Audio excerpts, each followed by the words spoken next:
नमस्कार मित्रों, मेरा नाम है Rahul Chiman Bhai Mehta, right to recall party. आज की तारीख है 13 अक्टूबर 2019 रविवार।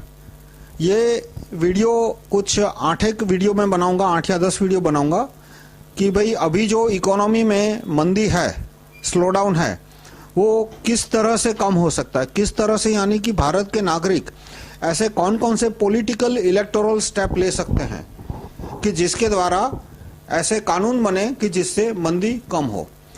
तो अब ये कुछ 8 वीडियो के सीरीज बनेंगे, हर एक वीडियो कुछ आधे घंटे 40 मिनट के आसपास का होगा। अब मैं जो वीडियो हमेशा बनाता हूं उसमें कभी कोई स्क्रिप्ट नहीं होती, पहले से कोई प्रिपरेशन नहीं होता, पॉइंट्स मेरे माइंड में होते हैं और वही पॉइंट्स मुझे बोलने होते हैं। तो पहले मैं शुरुआत करूंगा कुछ एक ऐसे फैक्ट्स से जिसकी वजह से प्रॉब्लम मल्टीप्लाई होते गए, बढ़ते गए और ये सिचुएशन आई। अब जब हम मंदी के उपायों की बात करें तो 2 चीजें ध्यान में रखनी पड़ेगी। एक तो कौन कौन से उपाय है कि जिससे मंदी कम हो सकती है, और दूसरा कौन कौन से सूडो सॉल्यूशन है। और वो सूडो सॉल्यूशन क्यों सूडो सॉल्यूशन है? सूडो सॉल्यूशन जैसे कि अभी भी कुछ लोग चिल्लाते हैं कि जन लोकपाल का कानून आएगा तो भ्रष्टाचार खत्म हो जाएगा, और भ्रष्टाचार खत्म हो जाएगा तो मंदी दूर हो जाएगी। तो ये एक अंडरस्टैंडिंग भी होनी चाहिए कि भाई ये क्यों जन लोकपाल का प्रॉब्लम सॉल्यूशन है, वो नॉनसेंस सॉल्यूशन है, और वो क्यों और वो सूडो सॉल्यूशन है। मतलब जन लोकपाल आ गया तो भी मंदी 2% भी कम नहीं होने वाली, और क्यों जन लोकपाल अपने आप में ही एक नॉनसेंस है। तो इस तरह से सूडो सॉल्यूशंस की एक बहुत बड़ी बारात निकल पड़ी है कि भाई नरेगा में इन्वेस्टमेंट बढ़ा दो। कोई कांग्रेस के नेता थे, संबित पात्रा की तरह ही चिल्लाते हैं, वो बोल रहे थे पर भाई नरेगा में पैसा आएगा कहां से, तो टैक्स बढ़ाना पड़ेगा, और टैक्स बढ़ाओगे तो इकोनॉमी में फिर से स्लो डाउन आ जाएगा। फिर इसी तरह से तो जो सूडो सॉल्यूशन की भी मैं एक लिस्ट बताऊंगा कि ये सॉल्यूशन गलत है और गलत क्यों है। तो सबसे पहले जो प्रॉब्लम्स है उनकी लिस्ट कहां से शुरू होती है?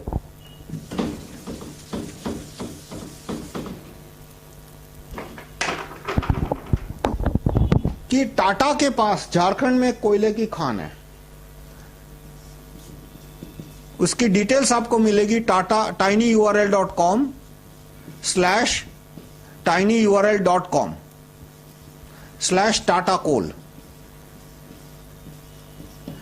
ये लिंक आपको इस वीडियो के डिस्क्रिप्शन में मिल जाएगी। यूट्यूब वीडियो में जो मैंने रखा है, यूट्यूब और फेसबुक पे जो मैं वीडियो डालूंगा तो उसके फर्स्ट कमेंट में आपको इसका लिंक मिल जाएगा। इस पे आपको एक फैक्ट मिलेगा कि टाटा के पास एक कोयले की खान है, उस पे वो रॉयल्टी देता है ₹1 पर ईयर पर एकड़, ₹1 पर ईयर पर एकड़, पर क्विंटल नहीं, पर टन नहीं। कितनी रॉयल्टी देता है मैं आपसे पूछता हूं, आप इसका जवाब देना कि इस कोयले की खान पे कितनी रॉयल्टी देता है वो। अंग्रेजों ने ये माइन उसे दी थी 1946 में 900 साल की लीज पे।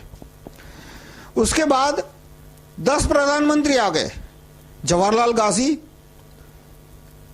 लाल बहादुर शास्त्री जी, देवी इंदिरा अम्मा, राजीव गांधी, फिर गुजराल और देवगौड़ा आए, फिर नरसिम्हा राव बीच में, फिर अटल बिहारी वाजपेयी, और अभी जो कल की पुरुष तृतीय है मोदी जी इसलिए कहता हूं कि आई रिस्पेक्ट द पोजीशन। इतने प्रधानमंत्री में से किसी की हिम्मत नहीं हुई कि ये ₹1 का ₹2 कर सके। तो मतलब क्या खास बात है? ताकत का स्रोत क्या है? इनकी ताकत का स्रोत क्या है कि ₹1 का ₹2 नहीं कर सकते, इतने सारे प्रधानमंत्री मिलके भी। और ताकत कितनी ज्यादा है कि जो महात्मा अरविंद गांधी है मुख्यमंत्री, उनकी हिम्मत नहीं है कि इसको पब्लिक में डिस्कस कर सके। लाल बहादुर शास्त्री जी की कभी हिम्मत नहीं हुई कि इस समस्या को पब्लिक में रखे कि भाई इस रॉयल्टी की वजह से देश को कितना नुकसान जा रहा है, सरकार को कितना नुकसान जा रहा है, पब्लिक को कितना नुकसान जा रहा है। किसी अखबार वाले की हिम्मत नहीं है, किसी टीवी चैनल की हिम्मत नहीं है। तो शक्ति का स्रोत क्या है? तो अब मैं जो जवाब दूंगा वो मेरा अपना जवाब है, मेरी बुद्धि के अनुसार, मेरी एनालिसिस के अनुसार। मैं आपसे रिक्वेस्ट करूंगा पहले आप इसका जवाब ढूंढने की कोशिश कीजिए। देखिए, राइट टू रिकॉल पार्टी को कार्यकर्ता चाहिए, अंधभगत नहीं चाहिए जो कि सड़क पे खड़े होकर सिर्फ नारेबाजी करे, उससे कुछ नहीं होने वाला। एक कल की पुरुष आएगा, कल गांधी प्रधानमंत्री बनेंगे, महात्मा अरविंद गांधी, ये भी विदेशियों के एजेंट निकले। मेरा तो 2013 का वीडियो है कि कल की पुरुष तृतीय जो है वो विदेशियों के इशारों पे ही काम करेंगे, जो भी करना होगा। जैसे अभी बीपीसीएल है वो विदेशियों को बेची जा रही है, एक के बाद एक भारत की जो बड़ी कंपनियां हैं वो विदेशियों को बेची जा रही है। तो ये बात मैंने 2013 में कही थी, आज से 6 साल पहले। और महात्मा अरविंद गांधी है वो उससे भी बदतर निकलेंगे, और पूरी संभावना है कि 2024 में वो प्रधानमंत्री बने, क्योंकि जब विदेशी देखेंगे कि अब नरेंद्र मोदी के नाम पे ज्यादा वोट नहीं निचोड़े जा सकते, तो वो महात्मा अरविंद गांधी को एज अ प्रधानमंत्री कैंडिडेट प्रोजेक्ट करना शुरू करेंगे। लेकिन उससे इकोनॉमी और बदतर होती जाएगी। मतलब इकोनॉमी में जो एक डायमेंशन है, rising domination of US UK elite man. आज जो मेरे हिसाब से भारत में जो सबसे बड़ा नंबर 1 प्रॉब्लम है वो है rising domination of US UK elite man, यानी कि धनिक, यूएस यूके यानी कि ब्रिटेन के और अमेरिका के, rising dominance of US UK elite man and missionaries. Missionaries है वो इनके एजेंट है ओवर इंडिया।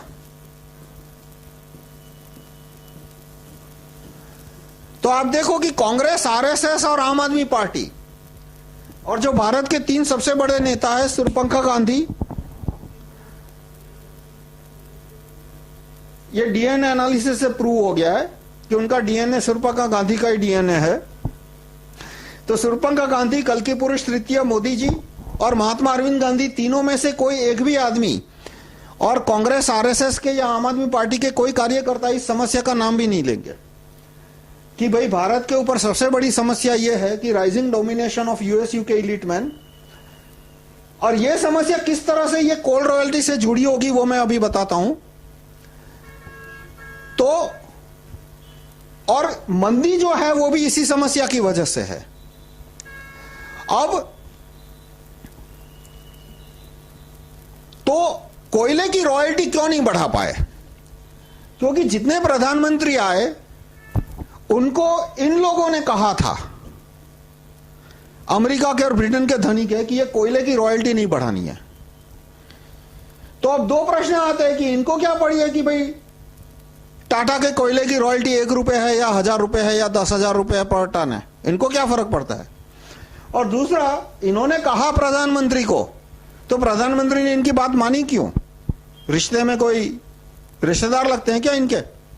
इतने सारे प्रधानमंत्री आए, क्या सबके रिश्तेदार इनके हैं? तो यूएस यूके इलीट मैन की धमकी को या उनकी बात को क्यों मानना पड़ता है प्रधानमंत्री को? तो यहां पे 2 सबसे बड़े फैक्टर आते हैं। Spare parts of complex weapons.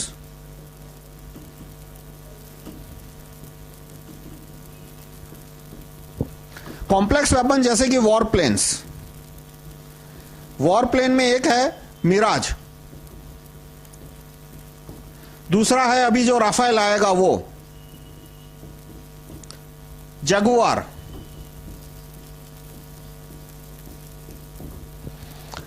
Spare parts दूसरा है kill switch.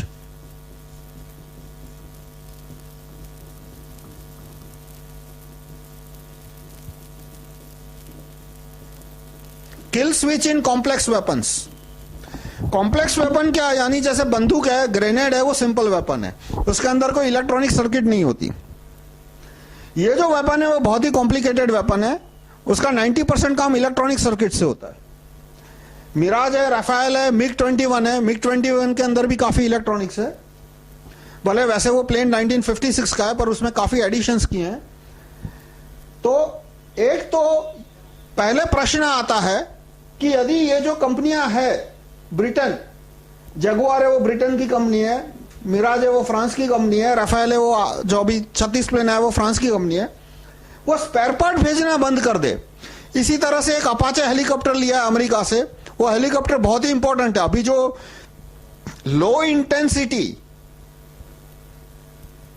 India Pakistan war होगा जिसमें पूरी आर्मी नहीं आ रही, छुटपुटिए टेररिस्ट आ रहे हैं, तो उसमें अपाचे हेलीकॉप्टर सबसे ज्यादा इंपॉर्टेंट रोल प्ले करने वाला है।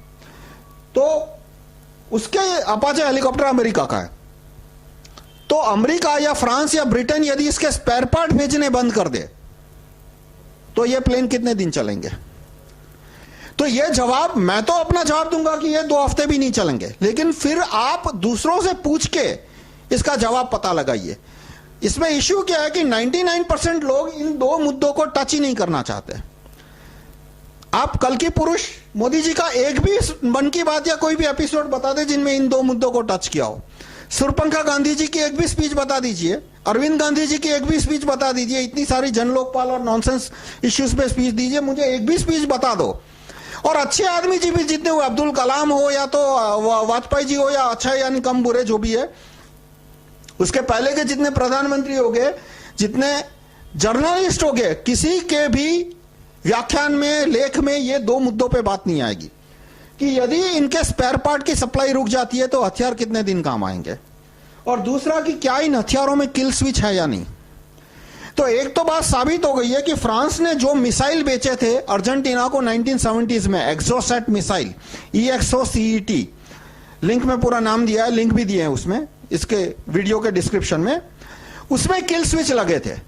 तो जब अर्जेंटीना और ब्रिटेन के बीच में फॉकलैंड वॉर हुआ, 1970s में हुआ था, लेट 70s में, मैं एग्जैक्ट ईयर भूल गया, उसमें अर्जेंटीना ने एक युद्ध का जहाज ब्रिटेन का उड़ा दिया, तो ब्रिटेन के सारे युद्ध जहाजों को रुक जाना पड़ा।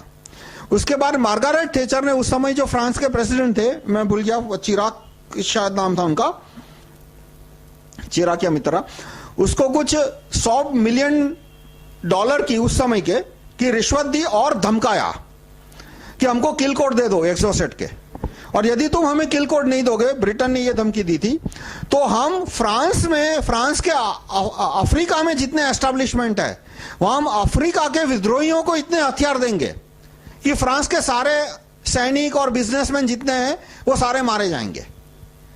तो फ्रांस ने देखा कि भाई एक तो $100 मिलियन की रिश्वत मिल रही है, और दूसरा ये नहीं दिया यदि हमने किल स्विच, तो अफ्रीका में जो फ्रांस के खिलाफ विद्रोही लड़ रहे थे, क्योंकि उस समय फ्रांस काफी एक बड़ा कॉलोनियल पावर था अफ्रीका में, 1970s में भी सेमी कॉलोनियल, तो हमारे बहुत सारे सैनिक और हमारे बहुत सारे व्यापारी, साइंटिस्ट, जो भी इंजीनियर वहां पे, वो मारे जाएंगे। तो उसने किल कोड दे दिया अर्जेंटीना को, अरे सॉरी ब्रिटेन को।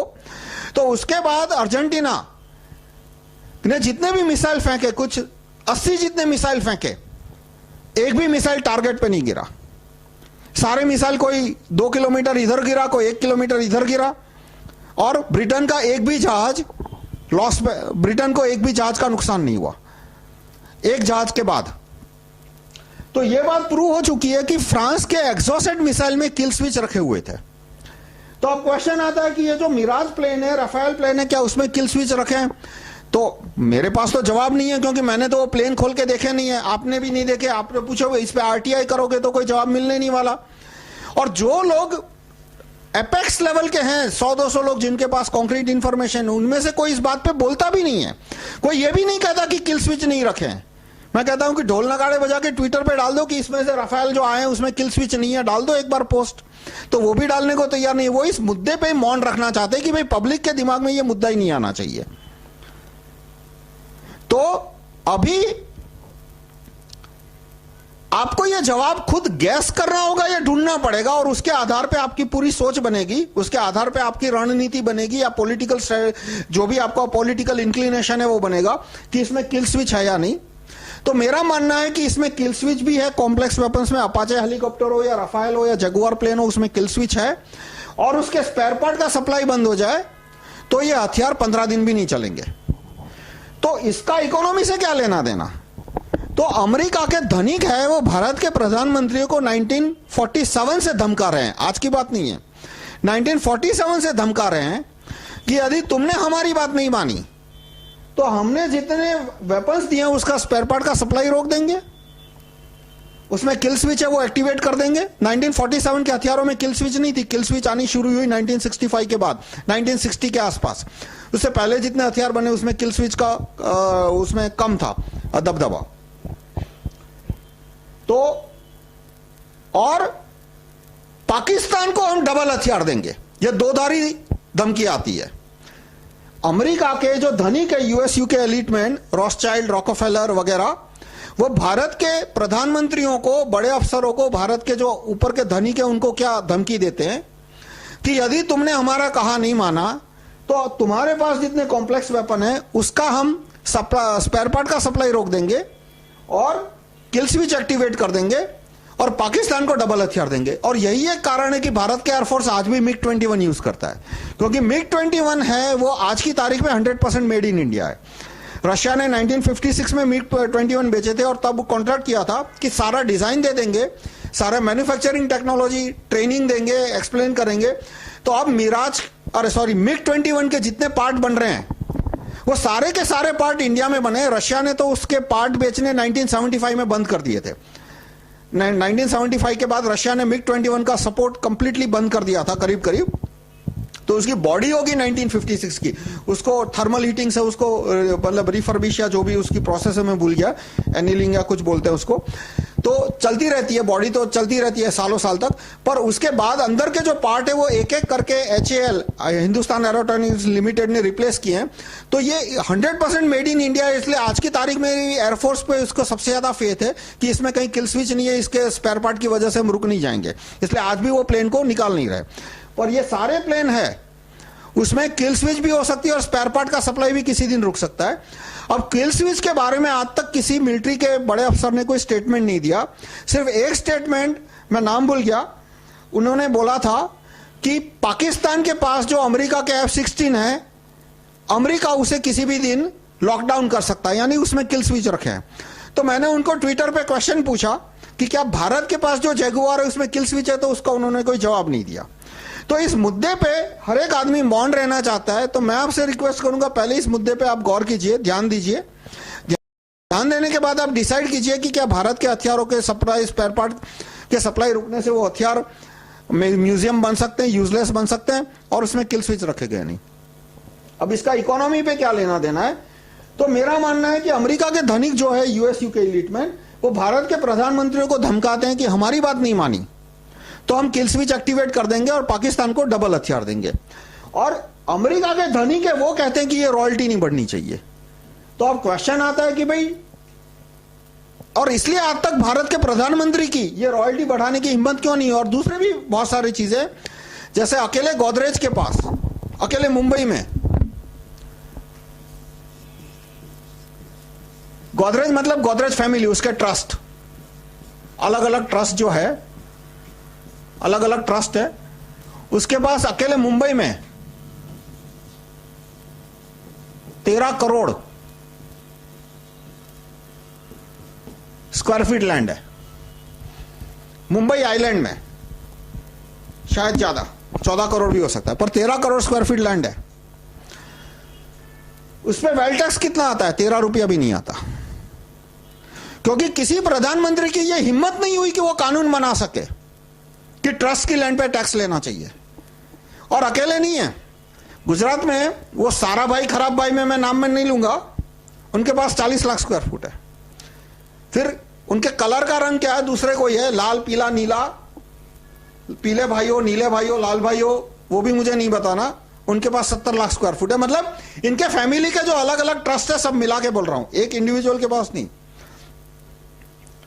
नाणावटी हो या वाहनवटी हो या XYZ वटी हो, वो भी मुझे नहीं बताना। उनके पास 25 लाख स्क्वायर फुट है। अलग अलग फैमिली को, अलग अलग ट्रस्ट के द्वारा उनके पास लैंड है। और उनके ऊपर ना 25 रुपया वेल्थ टैक्स आता है, ना 40 रुपया आता है, ना 70 रुपया आता है, क्योंकि किसी प्रधानमंत्री की हिम्मत नहीं हुई। और वो हिम्मत का वो धमकी का स्रोत ये लोग है। इन्होंने धमकी दी है कि यदि चैरिटेबल ट्रस्ट के ऊपर सबसे ज्यादा लैंड गवर्नमेंट ऑफ इंडिया को के बाद सेकंड नंबर आता है, सिटीज ऑफ इंडिया में, अर्बन इंडिया की बात कर रहा हूं, रूरल नहीं, अर्बन इंडिया की, तो मिशनरीज का आता है। गवर्नमेंट ऑफ इंडिया के बाद दूसरा नंबर आता है लैंड ओनरशिप में मिशनरीज का। तो उनके ऊपर जो लैंड है उसके ऊपर टैक्स नहीं आना चाहिए, वो इनका डिसीजन है और वो प्रधानमंत्री को मानना पड़ रहा है। मानना क्यों पड़ रहा है? ये कारण। और तीसरा कारण, double the supply to Pakistan. ये 3 धमकियां दी जाती है कि यदि हमारी बात नहीं मानी तो स्पेयर पार्ट बंद कर देंगे, किल स्विच एक्टिवेट कर देंगे, पाकिस्तान का सप्लाई डबल कर देंगे। किल स्विच का दूसरा होता है ट्रैकर। जैसे कारगिल के युद्ध में हमारे 4 मिराज प्लेन टूट गए। कैसे? कि ऐसा कहा जाता है जैसे ही वो प्लेन टेक ऑफ करते थे, फ्रांस को पता लग जाता था कि प्लेन की लोकेशन क्या है, और एक बार सैटेलाइट ने उस पर नजर डाल दी, उसके बाद वो सैटेलाइट की नजर से नहीं बच सकता। मान लो वो सैटेलाइट की नजर से निकल गया तो बाद में सैटेलाइट उसको दोबारा कैप्चर नहीं कर सकते। लेकिन जैसे ही प्लेन टेक ऑफ हो रहा है उस समय यदि सैटेलाइट ने उस पर अपना कैमरा फोकस कर लिया तो बाद में वो प्लेन कितना भी इधर उधर भागे, सिवा कि बहुत ज्यादा क्लाउड हो और कहीं क्लाउड के नीचे से निकल गया, वो अलग बात है, पर नॉर्मल सर्कमस्टेंस में 2-3 सैटेलाइट ने उस पर कैमरा फोकस कर लिया, उसके बाद वो प्लेन कैमरा की नजर से नहीं बच सकता। और यदि उसका हाइट और लोकेशन और स्पीड वो दुश्मन देश को पास ऑन कर दे ये इंफॉर्मेशन, तो फिर दुश्मन देश के लिए वो प्लेन तोड़ना बहुत आसान काम हो जाता है। तो जो भी कारण रहे हो कि भाई कारगिल के युद्ध में हमारे 4 प्लेन क्यों टूट गए, मिराज प्लेन, एक ये संभावना है कि दुश्मन को पहले से हाइट की, लोकेशन की, स्पीड की और डायरेक्शन ऑफ स्पीड उसकी इंफॉर्मेशन मिल गई थी, ताकि उनके लिए तोड़ना बहुत आसान काम हो गया। तो किल स्विच के साथ ट्रैकर आ गया जो मैं बात कर रहा हूं। तो ये 3 धमकियां दी जा सकती है जिसकी वजह से प्रधानमंत्री को इनकी बात माननी पड़ेगी, और उनकी बात में एक आता है कि ये रॉयल्टी नहीं बढ़ेगी। तो भाई ये क्या रिश्तेदार रखते हैं? ये रिश्तेदार किस सेंस में है कि ये जो लोग हैं ये इनके गुलाम हैं। आजादी के पहले भी इनके गुलाम थे, 1947 के बाद भी वो इनके वफादार बने रहे। ये रॉथस्चाइल्ड के वफादार है, अंबानी है वो रॉकफेलर के वफादार है, he is loyal to Rockefeller, he is a puppet of Rockefeller, क्योंकि इनकी सारी टेक्नोलॉजी ब्रिटेन से आती है और ब्रिटेन ने ही इनको खड़ा किया था, ब्रिटेन ने ही इनको जमीनें दी थी, ब्रिटेन ने इनको माइंस दी थी, ब्रिटेन ने उनको टेक्नोलॉजी दी थी। और इनका पूरा सेटअप इस तरह से कि ब्रिटेन जिस दिन प्लग निकाल ले 15 दिन में इनके सारे धंधे खत्म हो जाएंगे। इनके पास कोई अपनी टेक्नोलॉजिकल कैपेबिलिटी है ही नहीं। जो चाइना ने डेवलप की, रशिया ने डेवलप की, जो भी है उनके पास सेकंड ग्रेड है कंपेयर टू अमेरिका, लेकिन उनकी अपनी खुद की है। इनके पास जीरो टेक्नोलॉजी है। आप रिलायंस के प्लांट में चले जाओ, एक एक चीज इंपोर्टेड है। उनका जो टरबाइन है वो मेड इन जनरल इलेक्ट्रिक, वो जी का है, जनरल इलेक्ट्रिक का, मेड इन मैक्सिको या मेड इन अमेरिका जो भी हो। उनका आरओ प्लांट है वो कोई ब्रिटिश इजरायली कंपनी ने मिला। आरओ मतलब वाटर प्योरिफिकेशन, समुद्र का पानी पहले प्योरीफाई करना पड़ता है, बाद में रिफाइनरी में यूज हो सकता है। पूरी रिफाइनरी है उनकी 90% है वो इंपोर्टेड पार्ट से बनी है। डुपॉन्ट है, शेवरॉन है, अलग अलग कंपनी। इसीलिए जब विदेशों ने धमकी दी कि भाई हमको 20% इक्विटी दो वरना हम स्पेयर पार्ट का सप्लाई रोक देंगे और पाकिस्तान को हम 2 मिसाइल दे देंगे, तो पहले एक आराम से मतलब ऐसे मिसाइल देंगे कि जो कि इंडिया के पास जिसका ब्लॉकिंग मैकेनिज्म ना हो, तो जामनगर की रिफाइनरी धुआं हो जाएगी 2 दिन में। तो इन 2-3 एक तो 2-3 था कि ये सारी इंपोर्टेड टेक्नोलॉजी थी, जो तो विदेशी कंपनियां थी, वो हर साल जो मेंटेनेंस कॉन्ट्रैक्ट होता है, जिसको एनुअल मेंटेनेंस कॉन्ट्रैक्ट बोलते हैं, और स्पेयर पार्ट्स की कॉस्ट होती है, वो बढ़ाती जाती थी। तो इतना बढ़ता गया कि 2014 के बाद, 2014 के बाद Reliance has been cash flow negative. भले बैलेंस शीट पे किसी भी तरह से वो प्रॉफिट दिखाते हो, पर एक्चुअल कैश फ्लो बेसिस पे देखा जाए तो उनका कैश फ्लो नेगेटिव था। तो पैसा कहां से आता था? वो धड़ाधड़ लोन लेते रहते थे। ये अनिल अंबानी की बात नहीं कर रहा, वो तो लोन में डूब ही गया, पर मुकेश अंबानी की जो RIL है उसके ऊपर भी इतना डेट हो गया था, बैंक से लोन ले लेके वो विदेशों को पैसा चुका रहे थे। और जियो का भी सारा मटेरियल इंपोर्टेड है, उसके केबल है वो इंपोर्टेड है, उसके जो स्विच है वो इंपोर्टेड है, उन्होंने जो फोन कस्टमर को सस्ते भाव पे दिए वो भी इंपोर्टेड थे सारे।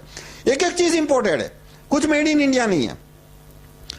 तो वो सारा इंपोर्टेड टेक्नोलॉजी से वजह से उनका कैश फ्लो नेगेटिव था। तो 2019 में ये नौबत आ गई कि उनको एक तो इक्विटी बेचनी पड़ी, और इसके पीछे 2 था कि भाई इक्विटी नहीं बेची, 20% नहीं बेचा RIL विदेशियों को, गोरों को, अमेरिका को, तो स्पेयर पार्ट का सप्लाई रोक देंगे और पाकिस्तान को 2-4 मिसाइल दे देंगे, तो उसको 20% देनी पड़ेगी। अब धीरे धीरे 100% चली जाएगी, कुछ भी नहीं बचने वाला, सारी कंपनी ये गोरे ले लेंगे। तो इसकी वजह से इन लोगों की धमकियों की वजह से, और धमकी के पीछे ताकत के ये 3 स्रोत है, इनकी धमकी की वजह से मिनरल रॉयल्टी नहीं बढ़ रही। आज भी वो 1 रुपए का 1 रुपए ही है पर ईयर पर एकड़। वेल टैक्स नहीं आ रहा। 13 करोड़ स्क्वायर फीट है, मिशनरी के पास इससे 20 गुनी ज्यादा जमीन होगी। बॉम्बे में नहीं, बाहर बॉम्बे में अभी अधिकतर लोगों ने अपनी जमीनें बेच दी है। अभी बॉम्बे के पास मेजर जमीन इसके पास है, बाकी कुछ होगी सब मिला के कुछ 20-25 करोड़ स्क्वायर फीट होगी जो अलग अलग घरानों में बटी हुई, वो सब अंग्रेजों के वफादार थे। पर बॉम्बे के बाहर जो जितनी अर्बन लैंड है उसमें से सबसे ज्यादा मिशनरियों के उसके ऊपर कोई वेल टैक्स नहीं आ रहा, और वेल टैक्स नहीं आ रहा उसका कारण इन लोगों की धमकी है, और ये धमकी के पीछे ये 3 वास्तविक कारण है। तो इसका इकोनॉमी की मंदी से क्या लेना देना, कि भाई मंदी का सबसे बड़ा कारण क्या है कि मिनरल रॉयल्टी नहीं ली जा रही, लैंड पे टैक्स नहीं लिया जा रहा, इसलिए फिर इतना सारा जीएसटी डालना पड़ा। जीएसटी के पीछे कारण ही यह था, यदि मिनरल रॉयल्टी ठीक से ली जाती और लैंड पे वेल टैक्स ले जा तो जीएसटी की कोई जरूरत ही नहीं थी। और दूसरा, इन लोगों का दबाव आता है कि सरकार के खर्चे बढ़ाते जाओ, क्योंकि सरकार को टैक्स लेना है तो कुछ दिखाना पड़ेगा कि सामने क्यों हम टैक्स ले रहे हैं। इसलिए कोई ना कोई मुद्दा निकाल के खर्चा बढ़ा देते हैं, जैसे कि सैलरी बढ़ा दी एम्प्लॉय को, जहां 1 आदमी की जरूरत है वहां 4 आदमी रख दिए, फालतू के इतने सारे काम हाथ में ले लिए, ये स्कीम वो स्कीम ये स्कीम, कि खर्चे बढ़ते जाते हैं। 15 तरह की सब्सिडी। अभी कुछ एक जेएनयू यूनिवर्सिटी है, वहां के प्रोफेसर की तनख्वाह है 2 लाख रुपया पर मंथ। इकोनॉमिक्स और पॉलिटिकल साइंस जैसे nonsense subject, economics, political science, sociology, psychology, इस तरह के नॉनसेंस सब्जेक्ट है, उसके लिए तनख्वाह दी जाती है उनको महीने की 1 लाख रुपया, 1.5 लाख रुपया, 2 लाख रुपया, और उनको लगता है कि उनका एक्सप्लॉयटेशन हो रहा है, उनको 4 लाख चाहिए महीने की। तो इस तरह से सारे ये खर्चे क्यों किए जाते हैं, ताकि टैक्स बढ़ाने का बहाना बना सके।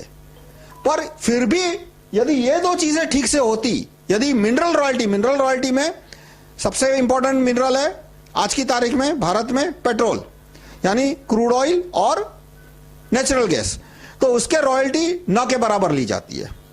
सबसे बिगेस्ट सोर्स ऑफ इनकम है ये ओएनजीसी के अंदर, लीगल इलीगल जितनी भी इनकम है। आज ओएनजीसी के एक क्लार्क के पास करोड़ के बंगले होंगे। वो कहां से आ गए, क्योंकि मिनरल रॉयल्टी ली नहीं जाती जितनी लेनी चाहिए, 1/10 भी नहीं ली जाती जितनी ली जा सकती है उसकी। उसके बाद कोयले में मैंने आपको बताया, इस तरह से अदानी के पास एक कोल माइन है, उस पर वो रॉयल्टी देता है 200 रुपया टन, 3000 रुपया टन आ सकती है। जिंदाल के पास कोल माइन है, उस पर भी रॉयल्टी है 200-300 रुपया टन। आयन, उसके ऊपर रॉयल्टी आ सकती है 3-4-10,000 रुपया टन तक जा सकती है। कोई 100 रुपया देता है, कोई 500 रुपया देता है टन।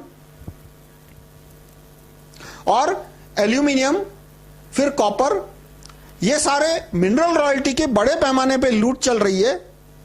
और दूसरा, जो लैंड है, जैसे मैंने बताया कि खराब भाई हो या सारा भाई हो, उसमें नाम में नहीं जाऊंगा, 40 लाख स्क्वायर फुट अकेले अहमदाबाद में उनके पास है, अकेले गोदरेज के पास 13 करोड़ स्क्वायर फीट है, अकेले बॉम्बे में, इनके ऊपर कोई वेल टैक्स नहीं आ रहा। तो अब क्वेश्चन आता है कि जो सॉल्यूशन है कि मिनरल रॉयल्टी ठीक करो, एम्प्टी लैंड पे वेल टैक्स डालो, ये सब में जाने की क्या जरूरत थी, ये सारा भाषण देने की क्या जरूरत थी। यूएस यूके एलिटमेंट, मिराज का spare part, kill switch, Pakistan को हथियार देंगे, मुझे ये सब बोलने की उसको इकोनॉमी से क्या लेना देना। लेना देना इस तरह से है कि कोई भी आदमी इकोनॉमी के सॉल्यूशन में बात कर रहा हो तो पहले आप उसको पूछिए कि भाई ये फोकटखोरी चालू रहनी चाहिए या बंद होनी चाहिए। वो लाख कोशिश करेगा कि टॉपिक बदल दो। आप महात्मा अरविंद गांधी से पूछोगे या कल की पुरुष मोदी जी से पूछोगे या सुरपंखा गांधी से पूछोगे कि भाई ये टाटा की फोकटखोरी है, फ्री लोडरी, वो बंद होनी चाहिए या चालू रहनी चाहिए, तो वो इसमें जवाब ही नहीं देंगे। आप किसी भी कांग्रेस के, आरएसएस के, आम आदमी पार्टी के कार्यकर्ता से बात करो। आरएसएस और बीजेपी को मैं एक ही मानता हूं, जैसे बहुत सारे लोग गंगाधर और शक्तिमान को एक ही मानते हैं, मैं आरएसएस और बीजेपी को एक ही मानता हूं। तो आप उनके किसी भी कार्यकर्ता से बात करो, वो इसका कोई जवाब ही नहीं देंगे। वो कहेंगे कि इस टॉपिक को ही तुम साइड में मत रखो, इकोनॉमी की बात करनी है, ये बेरोजगारी की बात करो, ये राष्ट्रवाद की बात करो। वो सारी बात ठीक है, 370 कलम निकलनी चाहिए थी और अच्छा किया निकाल दिया। वो सारी बात ठीक है, पर क्वेश्चन है कि ये फ्री लोडर ही क्यों चालू होनी चाहिए। तो इस पे क्वेश्चन, तो ये फ्री लोडर ही जब तक बंद नहीं होगी, मुफ्तखोरी, फोकटखोरी, तब तक इकोनॉमी का कोई मीनिंगफुल सॉल्यूशन नहीं निकलने वाला। और वो तभी बंद होगी जब इसका जवाब हम ढूंढ सके एज वी गो प्रोग्रेसिवली। मतलब कोई इकोनॉमिस्ट आके सॉल्यूशन देता है कि ये करो, वो करो, ये करो, कि भाई पहले तो इस 3 प्रॉब्लम के सॉल्यूशन बता, कि जो ये हथियार के बिना हम जी नहीं सकते, या तो इसके जितने मजबूत, मतलब हम मान लो कोई ऐसा प्लेन बनाए जो कि मिराज जितना काबिल हो, हम खुद बनाए तो हमें मिराज की जरूरत नहीं है। हम ऐसा प्लेन इंडिया में बनाए जो राफेल जितना पावरफुल हो तो हमें राफेल की जरूरत नहीं है। लेकिन जब तक हम ऐसा प्लेन नहीं बनाते तब तक हमें वहां से खरीदना पड़ेगा, तो वो तो किल स्विच के साथ ही बेचेंगे और स्पेयर पार्ट के दाम वॉर के टाइम पे 4 गुने हो जाएंगे और स्पेयर पार्ट का सप्लाई भी रोक सकते हैं। और बोल सकते हैं ये जो बीपीसीएल बेचना पड़ रहा है उसका कारण ही है, वो कहते हैं कि राफेल तो बेच देंगे पर बीपीसीएल पहले हमको बेच दो पूरी की पूरी। तो आपको यह ध्यान रखना पड़ेगा कि आपको यदि इकोनॉमी का कोई मीनिंगफुल सॉल्यूशन चाहिए तो पहले उस सेट ऑफ सॉल्यूशन में, वो जो पूरा उनका फ्रेमवर्क है सॉल्यूशन का, उसमें इन 3 प्रॉब्लम का सॉल्यूशन आ रहा है या नहीं। और साथ साथ 2 सवाल कि ये फोकटखोरी चालू रहनी चाहिए या बंद रहनी चाहिए। और ये अकेला नहीं, ऐसा नहीं है कि मैं टाटा को एग्जांपल दे रहा हूं, ये तो बहुत सबसे बड़ा नमूना है इसलिए मैं एग्जांपल के तौर पे दे रहा हूं, अकेला नहीं है ये। 1946 से ये धांधली चल रही है, मुझे 2015 में पता चला, 2015 या 17 में पता चला। आप इस पे जाएंगे तो डेट मिलेगी, बस उसके 1 आध महीने, ये जो आर्टिकल छपा उसके 1 आध महीने बाद मुझे पता चला। मुझे भी पता नहीं था कि इतनी खराब धांधली हो रही है, वो भी 1946 से, क्योंकि सारे अखबार वाले चुप रहते, किसी एडिटोरियल ने इसको कवरेज नहीं दिया। और ये भी मुझे कुछ 4-1 साल पहले ही पता चला कि इतनी सारी जमीन है अकेले एक फैमिली ट्रस्ट के पास, तो क्या इस पे टैक्स आना चाहिए या नहीं। तो आपको वो सवाल पूछने के बाद पता चलेगा कि सामने वाली आदमी की नीयत कितनी सही या गलत है। और उसका रिवर्स भी बोल सकते हो। मान लो आप बोलते हो कि टाटा की फ्री लोडर ही चालू रहनी चाहिए, फोकटखोरी चालू रहनी चाहिए, यदि आप इस बात में मानते हो तो मैं आपको गारंटी से बोल सकता हूं, आई विल अपोलोजाइज कि मैंने आपका इतना टाइम बर्बाद किया, और मैं बोल सकता हूं कि आप मेरे जितने भी वीडियो देखोगे उतना और आपका टाइम बर्बाद होगा, क्योंकि एक कंप्लीटली डिफरेंट थिंकिंग है हमारी, कोई मैच ही नहीं है, एकदम ऑपोजिट थिंकिंग है। यदि आप कहते हो कि टाटा की ये फोकटखोरी चालू रहनी चाहिए, तो मेरी और आपकी थिंकिंग में इतना बड़ा गैप है, अनब्रिजेबल गैप, कि जितने भी मेरे आप वीडियो देखोगे, लेख पढ़ोगे, आपका टाइम बर्बाद होगा और दिमाग खराब होगा। और कभी कोई कहता है कि भाई टाटा, ये गोदरेज के पास 13 करोड़ स्क्वायर फीट है, उस पर वेल्थ टैक्स नहीं आना चाहिए, तो मैं कहूंगा कि हमारी थिंकिंग में इतना गैप है कि मैं आपकी बात सुनूंगा, मेरा टाइम बर्बाद होगा, आप मेरी बात सुनेंगे, आपका टाइम बर्बाद होगा। इसलिए आप अपना कोई और मतलब मैं तो, यदि आप इसमें मानते हो कि ये टाटा की फोकटखोरी चालू होनी चाहिए और इस पे 13 रुपया भी टैक्स नहीं होना चाहिए, तो मैं तो कहूंगा आपके लिए जो ये 3 है वो आदर्श नेता है, सूर्यपंखा गांधी, महात्मा अरविंद गांधी और कल के पुरुष मोदी जी। इसके सिवा आपको कोई मिलने नहीं वाला इतने अच्छे नेता से, क्योंकि ये तीनों नेता कहते हैं कि ये 1 रुपए का 2 रुपया नहीं होना चाहिए, टाटा की फोकटखोरी चालू होनी चाहिए, तीनों के 3, और इस पे 13 रुपया टैक्स नहीं आना चाहिए। तो आपको कोई सॉल्यूशन ढूंढने की जरूरत नहीं, आपके पास 3 सॉल्यूशन है। पर यदि आप मानते हो कि भाई ये तो फोकटखोरी बंद होनी चाहिए, जिस कोयले की रॉयल्टी 12,000 रुपया टन आ सकती है, 3,000 रुपया टन आ सकती है, मसी उसी खान में से अलग अलग ग्रेड का कोल निकलता है। जो सबसे अच्छा कोयला है एंथ्रेक्स, कोकिंग कोल जिसको बोलते हैं, उस पर रॉयल्टी आ सकती है, कोकिंग कोल जो स्टील के उत्पादन में काम आता है, उस पर रॉयल्टी आ सकती है 12,000 रुपया टन। और थोड़ा हल्की क्वालिटी का कोयला निकलता है जो पावर स्टेशन के सिवा कहीं और काम नहीं आ सकता, उस पर रॉयल्टी आएगी 3-4-5,000 रुपया टन। तो वो पूरा एक मतलब उसमें निकाल भाई कोयला निकला, उसके बाद देखना पड़ेगा कि कितना कोयला किस ग्रेड का निकला, और उसके लिए अलग अलग टेस्टिंग मैकेनिज्म रखे जा सकते हैं, सुपरविजन रखा जा सकता है, और बाद में रॉयल्टी का दाम डिसाइड होगा कि टन 3,000 रुपया टन कितना, 5,000 रुपया टन कितना, 12,000 रुपया टन कितना। पर यहां तो साल का 1 एकड़ का 1 रुपया है। तो यदि आपको लगता है कि यह फोकटखोरी बंद होनी चाहिए और ये वेल्थ टैक्स आना चाहिए, इस पे प्रॉपर्टी की वैल्यू का 1%, वो पूरा एक लंबा चौड़ा कॉम्प्लिकेटेड इक्वेशन है कि उसमें कितना % मतलब 1000 स्क्वायर फीट पर फैमिली, सॉरी 500 स्क्वायर फीट पर family approximately, sorry 1500 square feet पर फैमिली अप्रोक्सीमेटली सब्ट्रैक्ट हो जाएगा, प्लस आदमी ने जितना इनकम टैक्स पे किया वो सब्ट्रैक्ट, वो वेल्थ टैक्स पे मेरा पूरा एक वीडियो है। यदि आपको लगता है कि ये फोकटखोरी बंद होनी चाहिए, ये फोकटखोरी बंद हो जानी, तो मैं आपको गारंटी से बोल सकता हूं कि राइट टू रिकॉल पार्टी के सिवा आपको और कोई ऑप्शन नहीं मिलेगा, क्योंकि बाकी जितनी भी 2300 पार्टियां हैं भारत में, 2700 पार्टियां हैं, वो सारी पार्टियां कहती है कि ये फोकटखोरी भी चालू होनी चाहिए और ये भी चालू रहनी चाहिए। एक ही पार्टी है पूरे भारत में जो इन दो फोकटखोरी के खिलाफ को खत्म करने की कोशिश कर रही है। तो ये मेरा था पहला वीडियो, यहां समाप्त होता है। जो सबसे बड़ा कारण था इकोनॉमिक स्लोडाउन के पीछे, वो मुझे मेंशन करना था, और उसके पीछे कारण के पीछे कारण क्या है वो, और ये मेरी पर्सनल बिलीफ है। यदि ये दो फैक्ट है कि इन महाशय के पास 13 करोड़ स्क्वायर फीट लैंड है, वो फैक्ट है, उस पर वो 13 रुपया टैक्स नहीं देते, वो भी फैक्ट है। टाटा को कोयला मिल रहा है, मतलब नॉट टाटा पर्सनली, उसकी कंपनी को, जो भी है, टाटा स्टील या जो भी है, उसको कोयला मिल रहा है, जिसमें झारखंड की कोयले की खान है, उस पर रॉयल्टी दे रहे हैं 1 रुपी पर ईयर पर एकड़। ये भी फैक्ट है, ये आप अखबार में जाके चेक कर सकते हैं। अब क्वेश्चन आता है कि किसी प्रधानमंत्री की हिम्मत क्यों नहीं हुई कि 1946 से ये रॉयल्टी अंग्रेज देके गए थे, तो रुपए का 3000 रुपया टन करे आज के भाव से, और इस पे वेल्थ टैक्स डाले। किसी प्रधानमंत्री की हिम्मत क्यों नहीं? तो इसका जवाब आपको ढूंढना है, और फिर देखो कि मेरा जवाब और आपका जवाब मैच होता है या नहीं। पहले तो मैं कहूंगा आप तीनों को ट्वीट करके पूछ लो, सुरपंखा गांधी को, महात्मा अरविंद गांधी को और कल की पुरुष मोदी जी को, तीनों को आप ट्वीट करके पूछ लो कि भाई आपने ये रॉयल्टी बढ़ाई क्यों नहीं अब तक, और आपने इस मुद्दे को पब्लिक के सामने क्यों नहीं रखा।